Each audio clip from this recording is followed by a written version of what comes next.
Ich habe so ein Gefühl. Was? Er hat ein Gefühl. Ja, ich meine fast Hex geht um. Ja. Hexe? Was denn für eine Hexe, Franz? Ja, genau, ich spür's. Die Wederhex geht um. Jawohl, aussieht vor die Tür. Geweiherpreis, dreh den Besen um. Was soll ich machen? Besen umdrehen?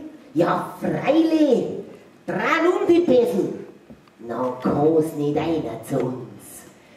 Die Grupperte, weil's mit ihren roten Haaren ein Reißer hängen bleibt vom Besen. Besen umdrehen als Abwehrmittel gegen Hexen.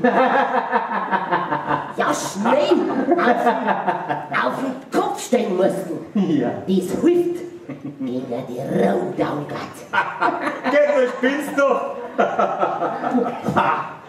Aberglaube, das ist ja wie im finsteren Mittelalter hier.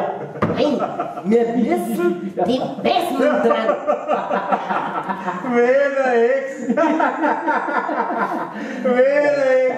Wederhex, das sag einmal. Bist denn du noch ganz knusper? Ja, sag einmal, Blut von der Gans. Wederhex, geh mal her da. Wederhex, wo bist du denn? Wederhex. Nicht lachen! Nicht lachen über die Wederhex! Es gibt da Unglück! Unglück! Unglück! Unglück!